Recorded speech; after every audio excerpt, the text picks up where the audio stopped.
Bem, pessoal, tem muita gente me perguntando como se opera no par BTC. Gente, operar uma altcoin contra BTC é exatamente a mesma coisa que operar uma altcoin contra o USDT ou o USD. O USDT é uma stablecoin que é vinculada em 1 para 1 para o dólar. Então o USDT é como se fosse o dólar. Então, assim como o BUSD, que é o stablecoin do dólar da Binance. É a mesma coisa, se a gente ganha 2%, 3% numa operação contra o USDT, a gente aumentou o volume de capital aberto na operação em 2%, em 3%, é o resultado da operação sobre o capital aportado. Se a gente opera no par BTC, se a gente ganha 2%, a gente vai aumentar em 2% a quantidade de BTC alocada nessa operação. Então, quando a gente recebe um sinal da sala de sinais, SKL BTC, entrada 576, saída 601, a gente simplesmente vai lá, escreve SKL BTC, clica, a entrada estava em 576, a saída 601. Então vamos lá. A entrada 576, tá um pouco acima do preço de entrada. Então a gente tem que entrar até o máximo do preço de entrada, Tem que botar uma ordem de entrada em 576. Esse sinal já está vencido, porque foi dado há várias semanas. Eu estou dando um exemplo aqui para vocês como o sinal é dado na sala de sinais e logo depois vem o resultado. A buy zone, a zona de entrada é 556 ou 576, SKL BTC. A gente vai lá, a gente bota uma ordem aqui em 576. Executou, a gente coloca a ordem de saída eu sempre saio no primeiro target, em 601. A gente vai, se executou a entrada, coloca uma ordem limite em 601. Escreve 601, coloca para vender 100% se vocês não tinham nada, né? De SKL e compraram em razão do sinal, coloquem 100%. Quem já tinha SKL e só quer vender a parcela comprada no sinal, coloca a quantidade de SKLs compradas em razão do sinal e clica em vender. O que eu estou querendo dizer é que na hora de fazer a operação contra o par BTC, vamos colocar o par BNB, por exemplo, é a mesma coisa. Se a gente operar SKL não tem contra BNB, mas vamos colocar AXS contra BNB, eu vou estar aumentando a quantidade de BNB. Então, se eu quiser colocar aqui, vou comprar comprar duas X-Infinity contra BNB, se eu ganhar 2%, se eu ganhar 3%, eu vou ter aumentado a quantidade de BNB alocada nessa operação. E é exatamente a mesma coisa na operação contra BTC. Eu abrindo essa operação aqui no par BTC, eu obviamente vou estar aumentando a minha quantidade de bitcoins. Se eu colocar, por exemplo, uma BTC em SKL e eu conseguir 2%, eu vou sair dessa operação com aquela uma BTC mais 2%, 1.02 BTCs. E por aí vai.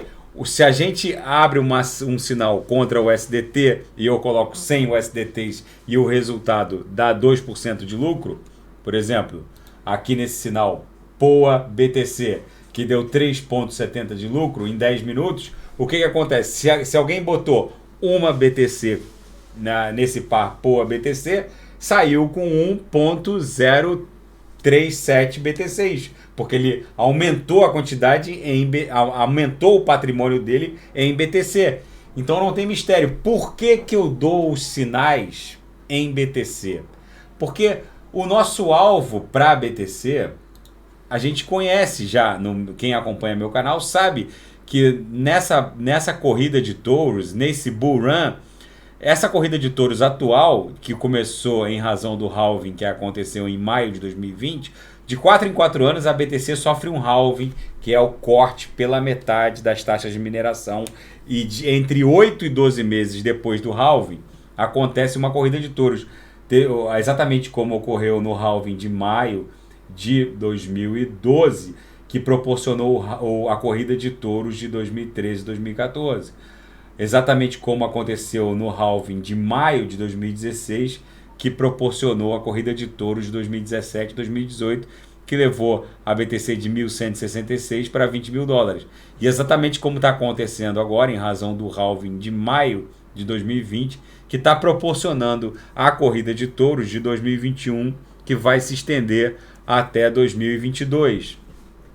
Nessa corrida de touros, a gente sabe que a BTC vai se aproximar desse alvo aqui em torno de 200 mil dólares. Então não tem sentido a gente operar contra o SDT ou o USD, se a gente pode operar contra a BTC e é um ativo que vai valorizar absurdamente contra o dólar. Então não tem sentido operar. Eu só dou sinais, eu dou sinais também para quem assina a sala de sinais no par USD e USDT, para quem quer aumentar o patrimônio através de alavancagem no mercado de futuros. Mas os sinais principais, vamos colocar assim, são dados contra a BTC, justamente para aumentar a posição de BTC no mercado spot. E não subestimem, gente, não subestimem o que vai acontecer segunda-feira com o início da negociação dos ETFs de Bitcoin autorizados pela SEC, porque a BTC, os ETFs autorizados pela CVM norte-americana, a SEC, são para ETFs de futuros de Bitcoin, ETFs de contratos de futuros de BTC. Não foi ETF para autorizar BTC do mercado spot. A SEC autorizou ETFs de futuros. O que isso significa? Que se houver uma demanda minimamente regular, não precisa nem ser explosiva, os ETFs de futuros aumentando de valor, a BTC, que é o ativo que dá lastro para os instrumentos de futuro, é um ativo altamente ilíquido, porque 70%, 80% de todas as bitcoins estão em wallets que são em pouquíssimos addresses, que não se mexem há mais de uma década. Ou seja, não há Bitcoin para todo mundo. Se houver uma demanda minimamente regular ou explosiva pelos ETFs de futuros de BTC, vai haver uma explosão de demanda com um colapso de oferta. E isso pode levar o preço da BTC para a estratosfera. Então não subestimem essa autorização da SEC para negociação de ETFs de futuros de Bitcoin, porque é agora que o mercado financeiro tradicional, o dinheiro institucional, encontrou um duto legal, uma autopista legal para aportar aqueles trilhões no mundo cripto. Agora é que a gente tem que ficar com um olho no gato e outro olho no peixe. Porque aquele nosso target de 80 mil dólares, nessa pernada de número 5, pode acontecer antes do que a gente eventualmente estava imaginando. Porque vocês parem para pensar. Um fundo de previdência dos aposentados do estado da Califórnia, ou um fundo de previdência dos aposentados do Japão, que são fundos trilionários. 80% do dinheiro do planeta está na mão desses fundos, que são acionistas da Amazon, da Pfizer, do Carrefour, enfim, não importa. Eles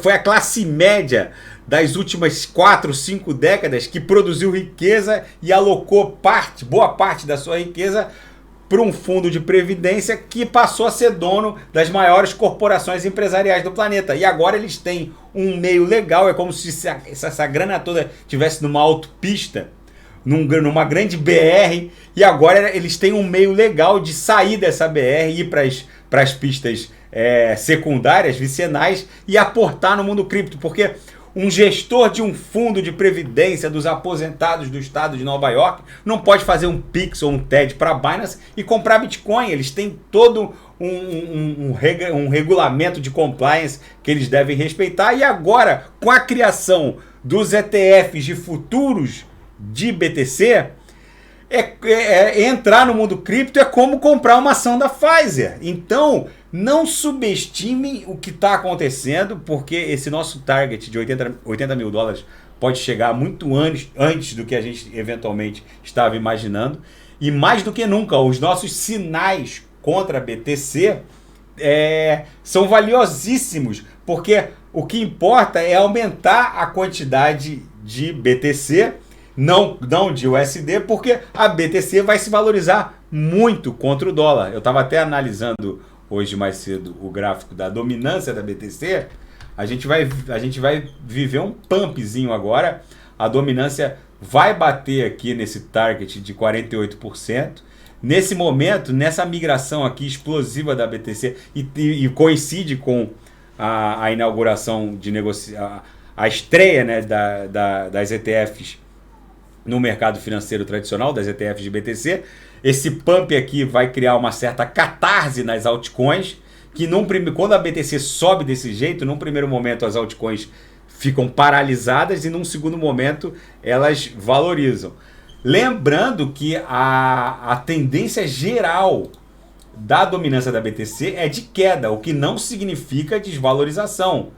Por quê? Porque a dominância é só o percentual que a BTC abocanha do do total market cap do mundo cripto. Então, quando a dominância está em 46%, como agora, é porque 46% de todo o market cap do mundo cripto pertence a Bitcoin.